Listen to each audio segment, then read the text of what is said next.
Translation. After that, under the shadow of a banyan tree in an uninhabited forest, I begin to meditate upon the super soul situated within, using my intelligence, as I had learned from the liberated souls. Purport. One should not meditate according to one's personal whims. One should know perfectly well from the authoritative sources of scriptures through the transparent medium of a bona fide spiritual master, and by proper use of one's trained intelligence for meditating upon the super soul dwelling within every living entity. This consciousness is firmly developed by a devotee who has rendered loving service unto the Lord by carrying out the orders of spiritual master. Sri Narad Ji contacted bona fide spiritual masters, served them sincerely, and got enlightenment rightly. Thus he began to meditate. Om Vishnu Padaya Krishna Prishtaya Bhutale Namo Vishnu Padaya Krishna Prishtaya Bhutale Shrimate Bhaktivedanta Swamini Namine Namaste Saraswate Deve Gauravani Pracharine Nirvishesha Shunyamati Pashadeshatarane. Jai Shri Krishna Chaitanya Prabhu Nityananda Shri Advaita Gadadhar Shivasadi Gaur Bhaktivinoda. Hare Krishna Krishna Krishna Hare Hare, Hare Rama Rama Rama Hare Hare. Tasmin nirmanujay aranye pipla upastha ashitaha atmanam atmanam atmastam yatha shrutam achintayam. After that, under the shadow of a banyan tree in an uninhabited forest, I begin to meditate upon the super soul situated within, using my intelligence as I had learned from the liberated souls. Hare Krishna. So in this verse, further it's told like what did Narad Muni do after quitting the home. We saw that Narad Muni, he was passing through different creations of God, forests, and lakes, and different varieties of human creations also, industries, cities, metropolises, mines.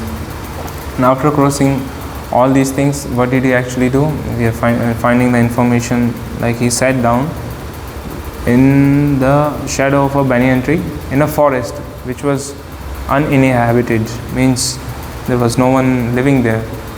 So, and he started to begin to meditate upon the super soul within. And here it is particularly mentioned Yatha Shrutam. He meditated as he had heard. And Prabhupada writes, and we had seen, he meditated as he was told, as he was directed. He didn't meditate according to one's own personal whims. Because if you want to achieve God realization, we cannot do it just in any sort of way we imagine.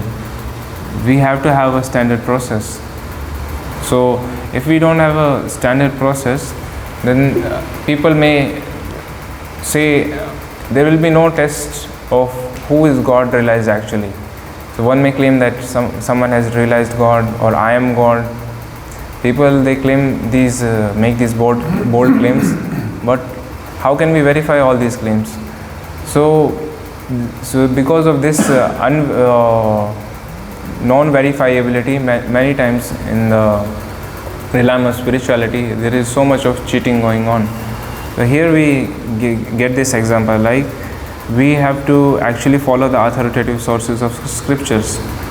So as we know, we as human beings, we come with our own faults. We are very tiny in compared to the entire vast of creation.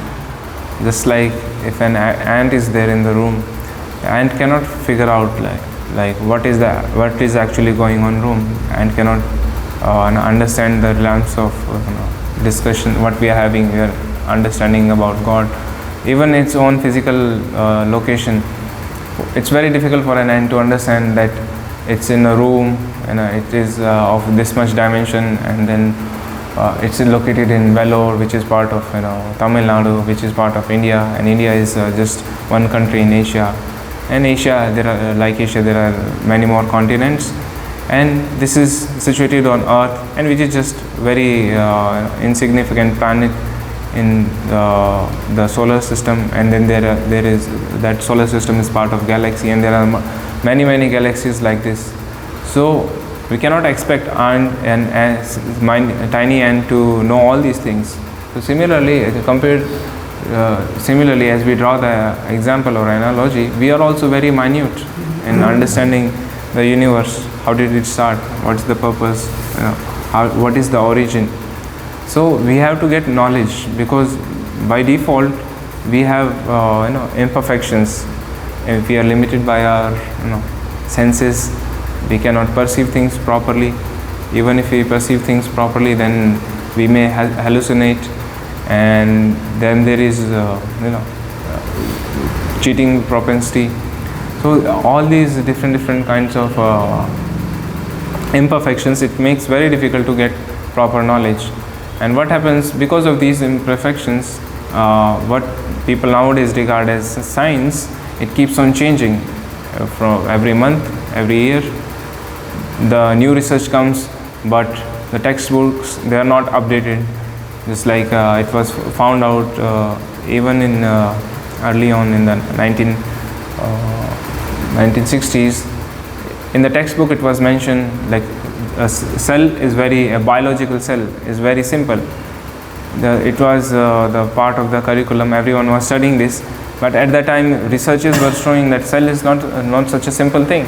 But still, because it takes time to update the curriculum, update the textbooks and the whole system, to teach to again train the teachers, it takes lots of effort and time. But what happens? The truth is not taught, and actually in name of truth something else is taught. What was taught? The cell is very simple, simple thing. But later it was found out like cell, it's not like this. It's a very complex, it's a very complex system. You cannot even begin to recreate component of cell. So let alone understand. We cannot even begin to understand the cell fully. So let alone create a cell. And the more as we are, they say, they are researching into cell, they are finding out it's way more complicated that they are ever imagined.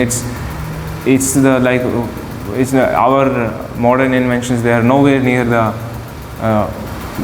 the creation of a cell. So because we are limited by our knowledge, so we limited by our senses, we get imperfect knowledge, and with the result of imperfect knowledge we remain in ignorance. So in order to come out of ignorance, we have to take knowledge from perfect source, which is God, because God is omniscient, all-knowing, and knowledge of God is perfect. And it is knowledge of God is given in the Vedas, and the Vedas, they come down in disciplic succession through the chain of spiritual masters. Krishna says in Bhagavad Gita, like evam parampara praptam imam rajrishyo vido. Even while giving the knowledge of Bhagavad Gita, it was given in parampara. So the knowledge descends in parampara, and this is how it is propagated. Guru teaches his disciple, and then his disciple takes on the role of a guru, and he propagates the knowledge further. And if the knowledge is lost at that time, then Krishna, he says, he himself comes to establish this knowledge, because no one else can do it at that time. So again, God, he has to descend to this world to establish proper knowledge, so that we can come out of ignorance, and actually we can find out like why actually we are suffering in this world. So if we understand from proper sources, then the path becomes very clear. Otherwise, if we see in today's world, there are different kinds of meditations and different ways to realize God. There is something known as pyramid meditation nowadays. It's famous. We meet people there doing pyramid meditation. But what's the goal? There is no goal. What is the goal? To just reduce stress, to reduce anxiety. Okay, maybe you may be able to reduce stress or anxiety, but actually meditation is not meant for reducing stress or anxiety. It's just like by doing yoga, what we know as of now, like the form of physical exercises, we may be able to make our body healthy and fit, but that is not the goal of yoga. So the goal of meditation is also not to calm your mind or get free from anxiety so that you can enjoy your sense gratification. The meditation meditation is done to find out super soul, to find out the source of everything. Janmade asya yatha. Because absolute truth is the source of everything, and when we understand absolute truth, all other problems of our life, they are solved. So religion, it cannot be concocted by our own minds. It has to be, it has to come directly from God. That's why it's mentioned here, like we cannot invent any new method. It has to come down in the line of disciplic succession. And here it's mentioned in this verse, just like how actually Narad Muni, he got enlightenment. He got enlightenment by carrying out the order of his spiritual masters. Through Narad Muni contacted bona fide spiritual master, and he served them, and he got enlightenment. So if we see, by serving spiritual master, by serving the great devotees who are already in knowledge, then we can get the actual path by which we can get enlightenment. And this is the standard way. This is the way how Vedas tell us. Don't concoct anything, don't make anything new. Just follow what is told and what is given by God, and you follow that, and you will get the result. We become free from Bhaya Shokadi Vivarjitam. We become free from fear, and we become free from what? Shok, lamentation.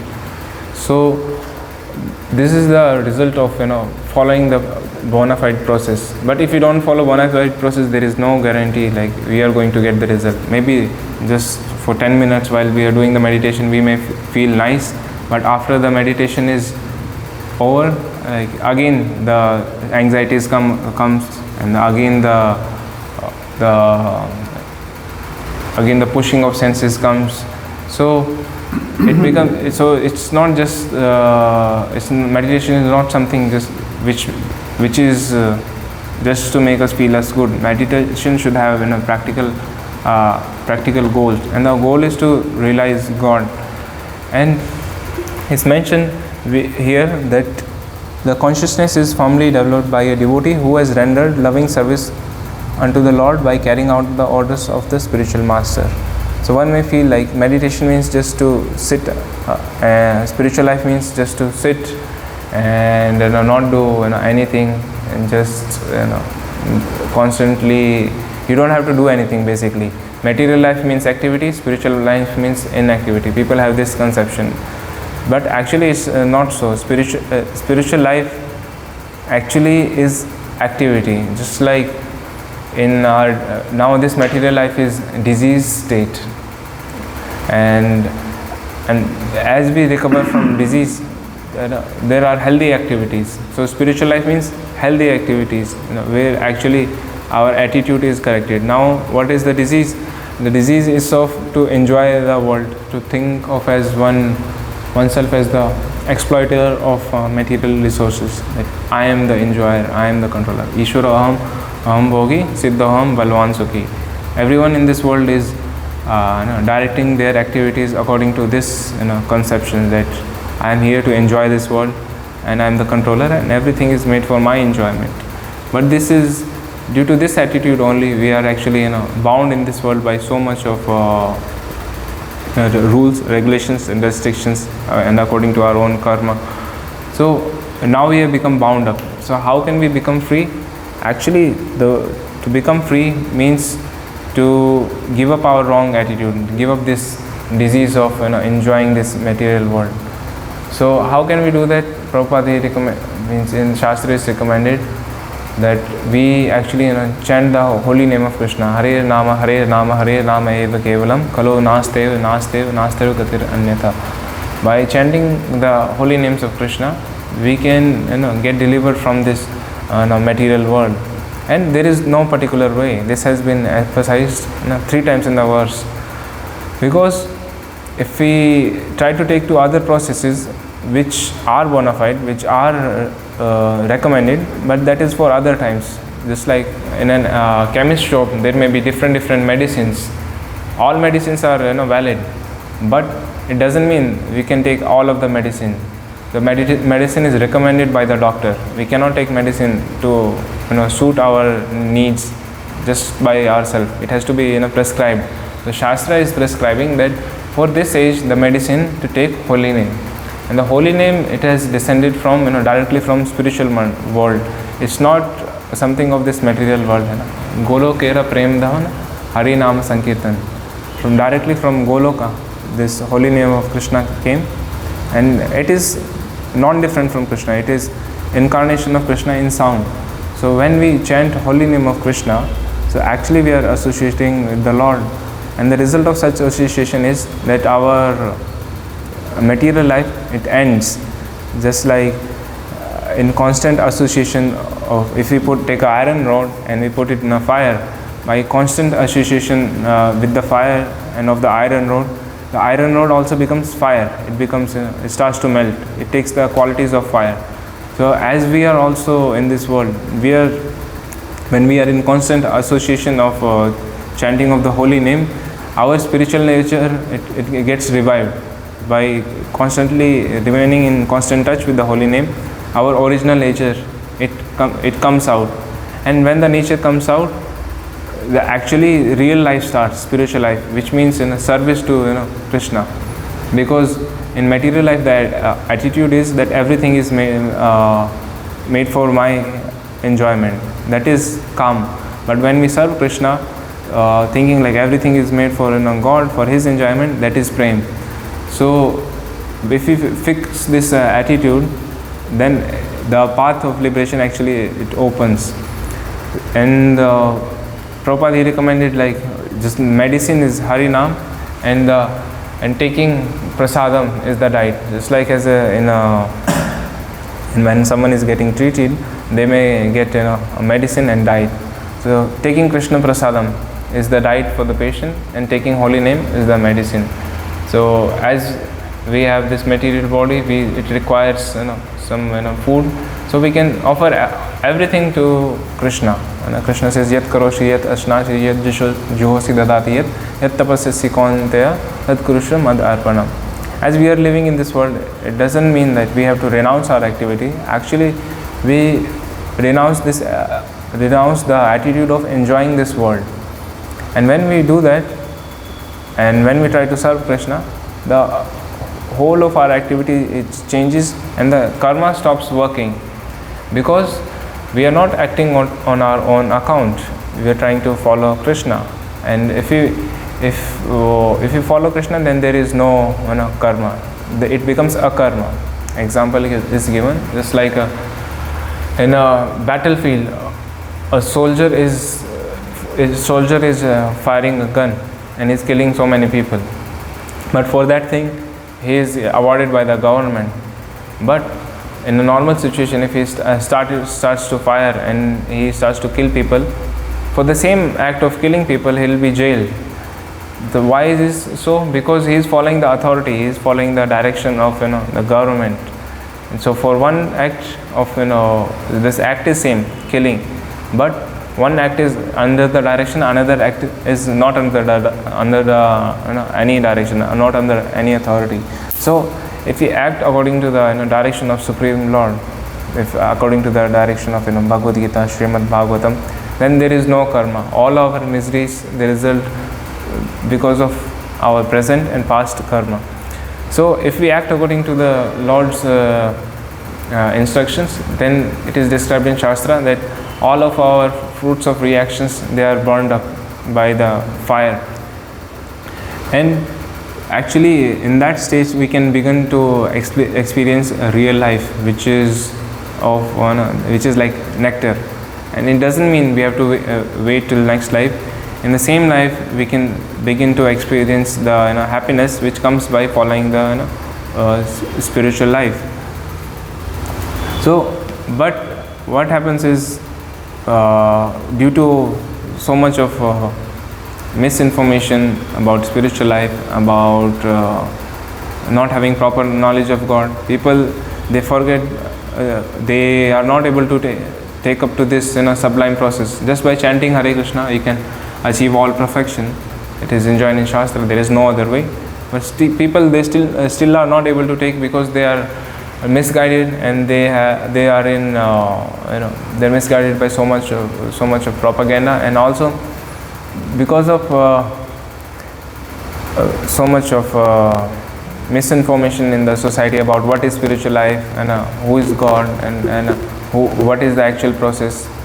So because of this thing, in Krishna he describes in 9th chapter, like those who think of Krishna as normal man, all of their endeavors, all of their hopes of liberation, they are taken away. Mog asha, mog karmana, mog jnana vicheshata. Everything is taken away. Everything is futile, because we are not following the proper process. We are not following the instruction of Krishna. So if someone wants a proper result, so it's enjoined, like if we should follow instruction of God, which paves the way for liberation. But if someone wants to find out on his own about God, or find out his own way of realizing God, for that there is a shloka in Bhagavatam, like athapi deve padam bhujadeve prasada leshano grihita evahi janata tattvam bhagwan mahimo na chanya ekopi chiram vichinvan. Its translation is like this: My Lord, if one is favored even by a slight trace of the mercy of your lotus feet, he can understand the greatness of your personality. But those who speculate to understand the supreme personality of Godhead are unable to know you, even though they may continue the study of Vedas for many, many years. So this is explained in this verse very clearly, like how actually the Lord, he cannot be known by study of Vedas, by cultivation of knowledge. He can be understood if Lord bestows upon his mercy upon the person. So if actually we get mercy of Supreme Lord, we can understand actually Supreme Lord in truth. Otherwise there is no chance. So how do we get mercy of Supreme Lord? We are not able to see Krishna. God is not directly there, but it is there directly in form of spiritual master. If we actually serve spiritual master, if we follow his instructions, that is as good as following direction of Krishna, because spiritual master is not acting on his own account. He is the representative of the Supreme Lord. He is known as Shakshat Haritvena. Shakshat Haritvena means directly manifestation of God. But this should not be misunderstood. Spiritual master is actually God, but as in a servitor role. So spiritual master is known as servitor Godhead. Like spiritual master, he executes the desires of Krishna, and if we assist him, if we get the mercy of spiritual master, then we can begin to appreciate the Supreme Lord's mercy, how it comes in the in various forms. Even in Upanishad it's described, yasya deve para bhaktir yatha deve tatha guru tasya ite kathayita hi artha prakashante mahatmana. Unto those great souls who have implicit faith in both the Lord and the spiritual master are all the imports of Vedic knowledge automatically revealed. So it's by service, it's by the mercy of spiritual master that we can approach God. It's not by some meditation process, or by sacrifice, by doing austerity, or by study of Vedas, by understanding Sanskrit intricately. We can understand about spiritual life, or about God. So the process is to actually get the mercy, and how we get mercy is actually by serving spiritual masters, by assisting him in the mission. And if we do that, then surely all the doors of liberation are open, as highlighted in this verse. Okay, Hare Krishna. Thank you. Any questions? Yeah. You mentioned just now that by sacrifices and some other practices cannot attain the Lord. There is to be mercy of the Lord coming to us, then we can attain. Then isn't it also true that these sacrifices, not in this age but previous ages, these are performed with the idea that we should please the Lord and the Lord will So even if there is no involvement of the spiritual master in the sacrifice, the person performing the sacrifice for the pleasure of the Lord is getting the Lord, or is it not like that? For sacrifices for pleasing the Lord, is it? So you're saying actually it is a process, yes, but ultimately you have to get the mercy of spiritual master. Yes, you advance by doing different different activities, but ultimately you cannot directly approach Krishna, even though you are doing sacrifices, but that is on the instruction of spiritual master. Spiritual master, he tells something else. So if you satisfy spiritual master in that sense, then that is more that will be taken into account. And also spiritual master, he doesn't recommend anything against the Vedas, so ultimately it's mercy. I think your question is by doing sacrifice. Asking this in context of usually, and because few years back I was reading Vasudeva performing the sacrifice for the pleasure of Vishnu on the guidance of the Brahmanas who had come for the eclipse, and they met him and they told the glories of his son, and they said that the aim of sacrifice is to please him, so he should perform sacrifice. So it's not any one spiritual master who is guiding him, but these are sadhus. They suggested that he should do some sacrifice, so then he did the sacrifice. So my idea was not under the guidance of one particular spiritual master. So in that way I was asking, that is it, here we are talking about absolutely that there must be mercy of the spiritual master to take us to Godhead.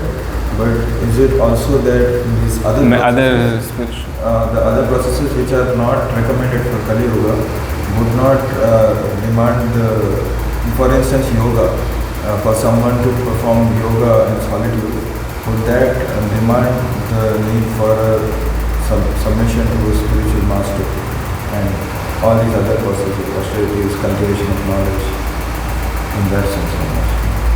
Okay, Can those people also, because they will also eventually attain Paramatma? So for this context, I don't know for this verse, it's mentioned here like Tatha Guru. Guru is one particular spiritual master or many spiritual masters, I don't know. But as long as you conduct your activities in the line of spiritual master, that is pleasing to just like if you distribute books, you are pleasing Srila Prabhupada. So, it doesn't mean what means it's pleasing to Srila Prabhupada. If you act according to that manner, so Krishna takes. But also you have to see like what's the personal instruction given. If our spiritual master is especially telling something, and then we think of distributing books, now that is something which is not recommended by spiritual master for the time being. Then we have to see. So I think that this is the general idea. Like actually we have to satisfy the desire of spiritual master, but if our spiritual master has certain certain expectations from us, and if you don't fulfill that, then you will not get it. So this is my understanding. I didn't answer your question because I am not clear on that part. Yeah. Is your question that if someone is doing yogic process, would they need to do yoga or any other? This recording is going on. On the previous pages. Yeah. So there. Otherwise, how will you know? Someone has to tell you. No, but the centrality of the guru in the instruction directly bhakti yoga process is very evident. So pleasing the guru is there. But in the other things like the yajna and homa and all this. Okay. In Vedic culture, everything was guru. Guru for warfare, guru for teaching how to do pottery, how to make iron implements, guru for learning Rajniti. Everything was a guru based on it. It may not have been like the bhakti. The system may not be exactly the same. The Guru was everything. We can say even in those other processes, the centrality of Guru is just as much as we will see. I don't know more than that, but I know it's not like now you go to the internet or something. You want to know about yoga, then you have to find someone who knows. They will teach you step by step. Everything has to teach you. That's a good. How relation works, is it like you have to please him and this kind of thing? We don't know about that. Definitely you have to please him, you will serve him. Definitely. I guess that answers. Maybe. Okay, Hare Krishna. Hare Krishna. Srimad Bhagavatam ki, Yeah. Srila Prabhupada ki, jai.